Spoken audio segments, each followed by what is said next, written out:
بسم اللہ الرحمن الرحیم۔ السلام علیکم ورحمۃ اللہ وبرکاتہ۔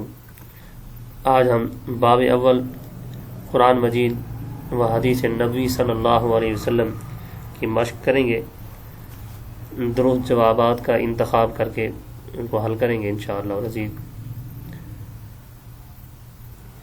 سب سے پہلا سوال یہ ہے، لفظ قرآن کا معنی کیا ہے؟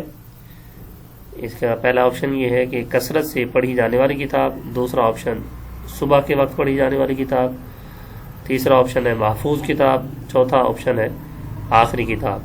تو لفظ قرآن کا معنی ہے کثرت سے پڑھی جانے والی کتاب۔ دوسرا سوال ہے، تمام مسلمانوں کو ایک قرأت اور ایک لہجے پر متفق کرنے والی شخصیت کا کیا نام ہے؟ پہلا آپشن حضرت عمر فاروق رضی اللہ تعالی عنہ، دوسرا آپشن حضرت عثمان غنی رضی اللہ تعالی عنہ، تیسرا آپشن حضرت علی المرتضیٰ رضی اللہ تعالی عنہ، چوتھا آپشن ہے حضرت زید رضی اللہ تعالی عنہ۔ اس کا درست جواب ہے حضرت عثمان غنی رضی اللہ تعالی عنہ۔ تیسرا سوال یہ ہے کہ کس جنگ میں قرآن مجید کے حفاظ کرام کثیر تعداد میں شہید ہوئے تھے؟ پہلا آپشن ہے جنگ یمامہ، دوسرا جنگ یرموک، تیسرا جنگ قادسیہ، چوتھا جنگ جمل۔ تو اس کا جواب یہ ہے جنگ یمامہ۔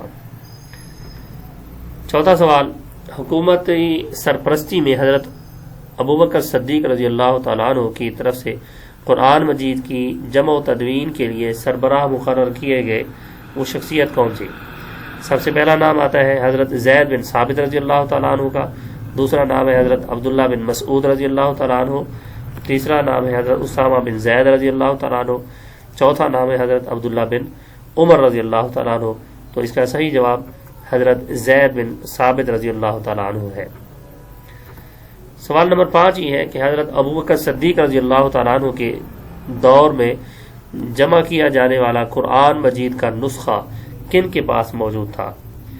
پہلا آپشن ہے حضرت عائشہ صدیقہ رضی اللہ تعالیٰ عنہ، دوسرا آپشن ہے حضرت حفصہ رضی اللہ تعالیٰ عنہ، تیسرا آپشن ہے حضرت ام سلمہ رضی اللہ تعالیٰ عنہ، چوتھا ہے حضرت ام حبیبہ رضی اللہ تعالیٰ عنہ۔ تو اس کا صحیح جواب یہ ہے حضرت حفصہ رضی اللہ تعالیٰ عنہ۔ اب دوسرا چیپٹر ہے حدیث نبوی صلی اللہ علیہ وسلم۔ اس کی مشق کو دیکھتے ہیں۔ سوال نمبر 1 ہے، کوئی ایسا کام جو نبی کریم صلی اللہ علیہ وسلم کے سامنے کیا گیا ہو اور آپ صلی اللہ علیہ وسلم نے خاموشی اختیار کی ہو، کیا کہلاتا ہے؟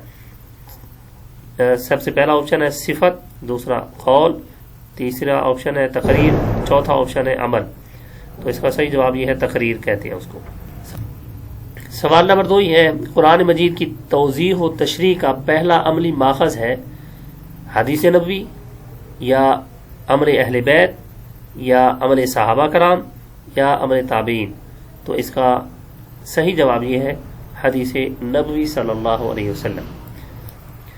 تیسرا سوال یہ ہے کہ حدیث مبارک کے مطابق رزق میں وسعت ہوتی ہے سیر و سیاحت سے، صلہ رحمی سے، تجارت سے یا علم حاصل کرنے سے؟ تو اس کا صحیح جواب یہ ہے صلہ رحمی سے۔ سوال نمبر 4 یہ ہے کہ غلط مشورہ دینے کو قرار دیا گیا ہے، کیا قرار دیا گیا ہے؟ خیانت یا گناہ یا جھوٹ یا خود غرضی؟ تو اس کا صحیح جواب یہ ہے غلط مشورہ دینے کو خیانت قرار دیا گیا ہے۔ سوال نمبر 5، گناہ کبیرہ میں سے ہے بخل کرنا، والدین کی نافرمانی کرنا، فضول خرچی کرنا یا اونچا بولنا؟ تو اس کا صحیح جواب یہ ہے گناہ کبیرہ میں سے والدین کی نافرمانی کرنا ہے۔